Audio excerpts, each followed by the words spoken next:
Hello students. तो आज हम लोग बहुत ही इंटरेस्टिंग चैप्टर करने वाले हैं। ठीक है, चैप्टर है the last lesson. And the last lesson जो है ये क्लास 12 का है। ठीक है, एकदम पैशनेटली एकदम सुनेंगे आप स्टोरी को, बहुत मज़ा आएगा। ठीक है, listen very passionately and you will have a fun, I make you sure. ठीक है, द लास्ट लेसन कमाल का है lesson. This is the first lesson 4 years, that is the last lesson.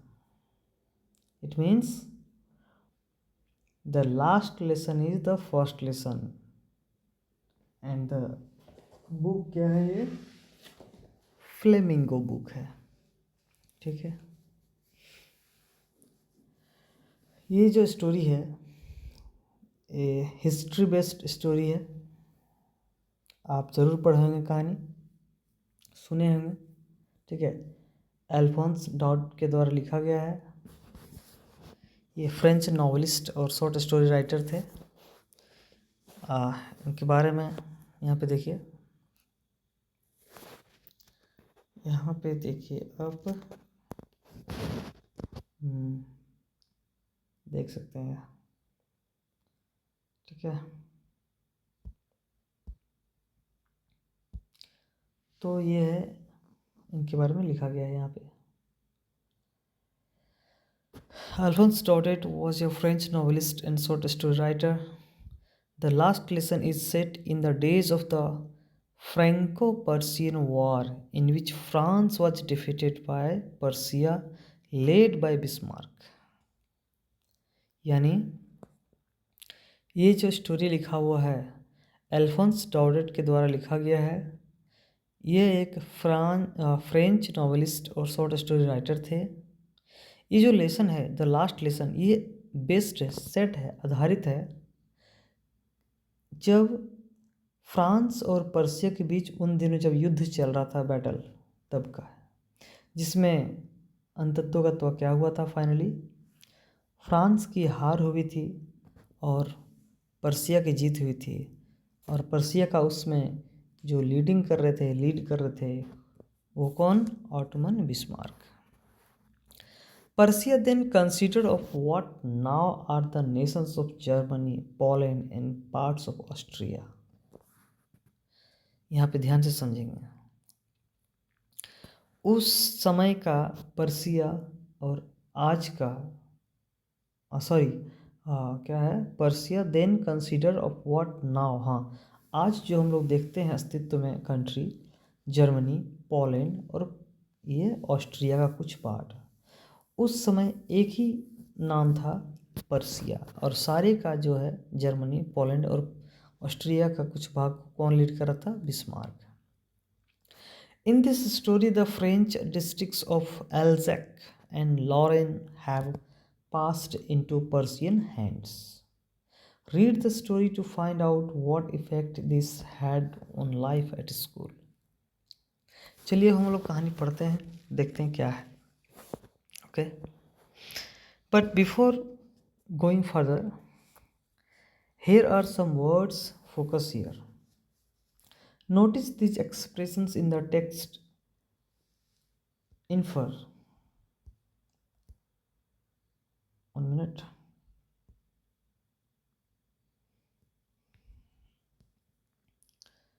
ये क्या है यहाँ पे?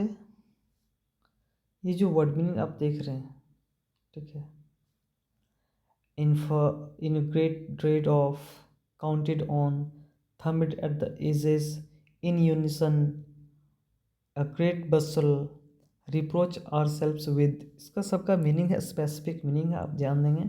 इन ग्रेट ड्रेड ऑफ का मतलब होता है, इसका मतलब क्या? भयभीत होना। काउंटेड ऑन का मतलब होता है गैस करना, ठीक है, अनुमान लगाना। थम्ड एट द एजेस का मतलब होता है to turn over the pages. ठीक है, इन यूनिसन का मतलब क्या है? कंपोजिट वॉइस कह सकते हैं, एक स्वर में एक साथ। या ग्रेट बसल का मतलब क्या हो गया? बसल मतलब क्या? हल्ला गुल्ला, शोरगुल। एंड लास्ट वर्ड जो है रिप्रोच आवर सेल्व्स विद, इसका मतलब हो गया टू बी असेम्ड, अपने आप में शर्मिंदा आना। ठीक है, तो यहाँ पे देखते हैं आगे। कहानी ऐसा है, स्टोरी में फर्स्ट पर्सन ऑफ व्यू लगा हुआ है, देखेंगे।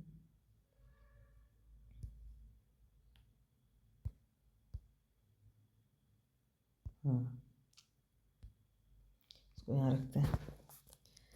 स्टोरी स्टार्ट हुआ ऐसे, आई पहले यहाँ पे आया है, ये कौन है देखते हैं। I started for school very let that morning and was in great dread of A scolding. देखिए यहाँ पे अभी जो हम लोग वर्ड पढ़े हैं, ठीक है, इन ग्रेट ड्रेड ऑफ, यहाँ पे फर्स्ट लाइन में ही आया है। यहाँ पे जो स्टार्ट हो रहा लाइन, ये लाइन फर्स्ट स्टार्ट हो रहा है। देखिए, I started for school very let that morning and was in great dread of A scolding. मैं उस दिन स्कूल के लिए सुबह में लेट हो रहा था और मैं काफ़ी भयभीत था, डांट के डर से। Specially because of M Hamel had said that he would question yes on participles। वो जो लड़का है डर किस लिए रहा है? क्योंकि वो तो ऑलरेडी लेट हो चुका है, और ये भी उसको डर सता रहा है कि जो मेरे सर जी हैं एम हेमिल, वो बोले हैं कि कुछ क्वेश्चन पूछेंगे मेरे से, participles. And I did not know the first word about them for, और उसका हम पहला मतलब जैसे कहता है ना कि मुझे कुछ पूछा जाएगा क्वेश्चन, उसका मुझे ABCD भी नहीं मालूम था। ठीक है, इसलिए वो डर रहा है। तो डर रहा है तो for a moment I thought of running away and spending the day out of doors. क्या कह रहा है? कुछ क्षण, यहाँ पे फॉर ए मोमेंट, कुछ क्षण के लिए, आई थॉट मुझे लगा, मैंने सोचा, ऑफ रनिंग अवे कि मैं भाग जाऊँ, स्कूल ना जाऊँ, स्कूल बंक कर जाऊँ, and spending the day out of doors, और कहीं जाके बाहर बैठ जाएँ। क्योंकि होमवर्क तो किया नहीं था, और होमवर्क किया नहीं था तो स्कूल जाने से डर रहा था काफ़ी वो, तो इसलिए सोच रहा था कहीं जा कर के मैं पेड़ के नीचे बैठ जाऊँ। Clear? It was so warm, so bright. The birds were chirping at the edge of the woods. आज का जो दिन है बहुत मज़ेदार था। ठीक है, मौसम अच्छा था, चिड़ियाँ चहचहा रही थी। And in the open field back of the saw mill the Persian soldiers were drilling. और जब स्कूल जा रहा था वो, स्कूल के रास्ते में एक सा मिल मतलब क्या, आरा मिल जो था, एक खुले मैदान में एक आरा मिल लगा हुआ था। ठीक है, वहाँ पे उस ओपन फील्ड में पर्शियन जो सोल्जर, जो सिपाही थे, वहाँ पे ड्रिलिंग कर रहे थे। ठीक है, parade. It was all much more tempting than the rule of 4 participles, but I had the strength to resist and hurried off to school. Sorry, क्या लिखता है आगे यहाँ पे देखिए। And in the open field back of the small sawmill, the Persian soldiers were drilling. It was all much more tempting. Tempting मतलब क्या? Attracting. Tempting means attracting. मुझे attract कर रहा था. Then the rule for participles. But I had the strength to resist. मुझे मन कर रहा था कि मैं जाऊं, ठीक है क्या, लेकिन मेरे पास वो ताकत थी, मेरे पास वो पावर था, मेरे पास वो पैसेंस था रेसिस्ट करने का। मैं नहीं गया देखने उसको। And hurried off to school, और फिर मैं जल्दी से स्कूल की ओर बढ़ता चला गया। ठीक है, मैं देखने के लिए वहाँ पे नहीं गया। क्या नहीं देखने गया? जो सोल्जर का जो पैरेड हो रहा था वो मैं नहीं गया आगे देखने। When I passed the town hall, there was a crowd in front of, इसको जूम करते हैं हम लोग।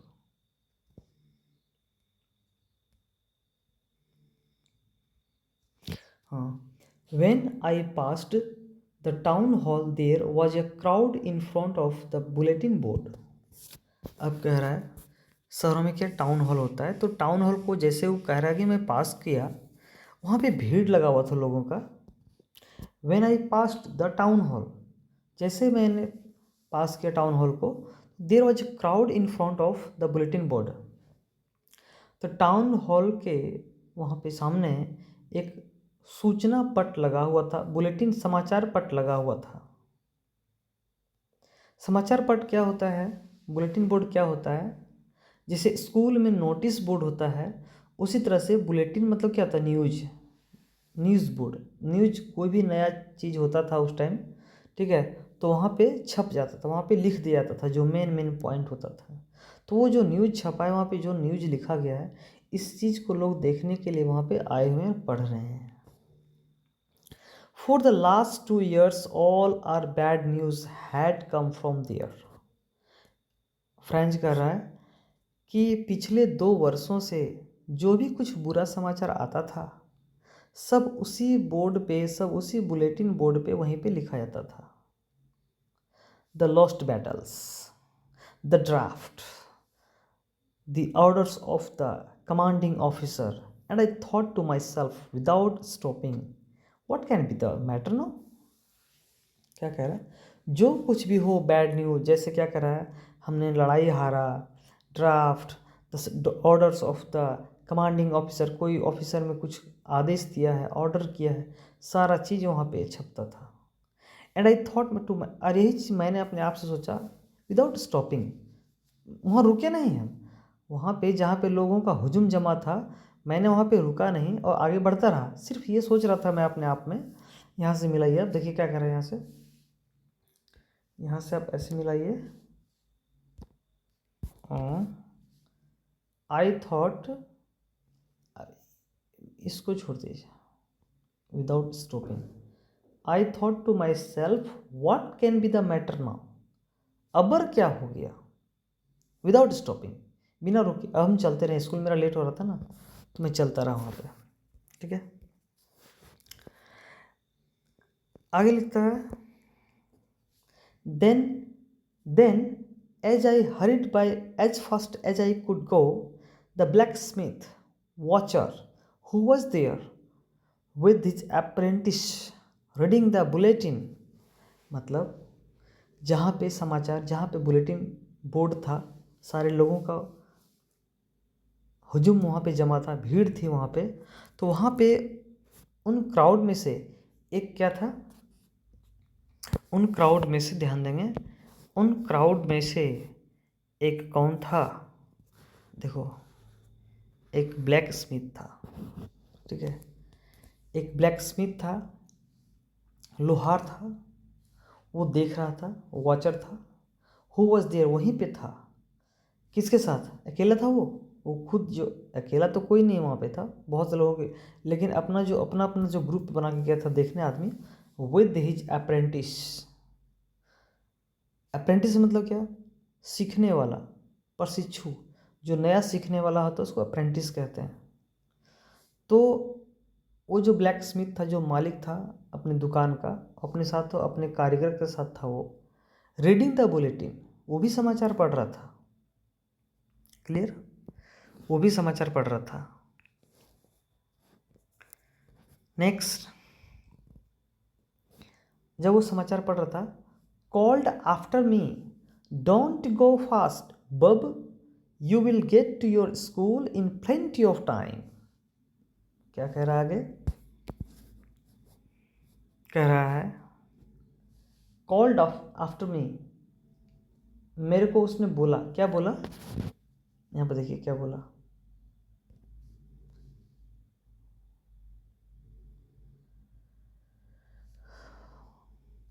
Don't go so fast, don't go so fast बब, अरे बच्चे इतना जल्दी जल्दी क्यों चल रहा है। You will get to your school in plenty of time, school अभी समय बचा हुआ है, धीरे धीरे जाओ, इतना भी जल्दी क्या है, क्यों इतना तेज भागते जा रहे हो, क्यों इतना भागते जा रहे हो। ठीक है, I thought he was making fun of me and reached Hamel's little garden all out of breath. तो मैंने कहा है कि जब उस ब्लैक स्मिथ ने मुझे रोका या फिर स्लो जाने के लिए कहा, गिर जाओगे तो फिर क्या होगा, ठीक है, चोटें आ जाएंगी। लेकिन मैंने उसकी बातों पे ध्यान नहीं दिया, मैंने उसकी बातों पे ध्यान नहीं दिया, और फिर मैंने क्या किया, मैं जल्दी से भागता चला गया। मुझे तो सिर्फ दिखाई पड़ा था स्कूल में जो लेट हो रहा था, मैं उनकी बातों पे ध्यान नहीं दिया, मुझे लगा ये मेरे साथ सिर्फ मजाक कर रहे हैं, और मैं मास्टर साहब जो एमएमएल थे उनका घर का जो बगीचा है वहाँ तक मैं पहुँच गया। Clear, okay. हाँ, listen, just I want to stop the video here, and again I will shoot the video if you call me and sorry if you tell me that I should continue or not। अच्छे से फिर मैं video बनाऊंगा तभी जब आप मुझे बताएंगे मुझे कंटिन्यू करना चाहिए अच्छे से या नहीं। ठीक है, आप देखिए, और तो मैं अभी ऐसे ही लेट के बना रहा हूँ। ठीक है, अच्छे से मैं बनाऊंगा। Those learners who learned ever from me, जो बच्चे मेरे से पहले पढ़े हैं, तो स्पेशली मैं उनसे ये पूछ रहा हूँ, शुड आई कंटिन्यू और नॉट, बनाना चाहिए या नहीं। ठीक है, जो 12th के बच्चे हैं देख रहे हैं, मैं समरी फीलिंग के साथ मैं सुना दूंगा आप लोग को। मैं तो ये ऐसे ही शूट कर ले रहा हूँ, बना दे रहा हूँ। फीलिंग के साथ किनको इनको सुनना है कमेंट करके मुझे बताएं। सारा मैं फीलिंग के साथ जैसा हो रहा है कहानी में वैसा मैं बताऊंगा। ठीक है, तो you must tell me, I will wait for your comment. Okay, thank you.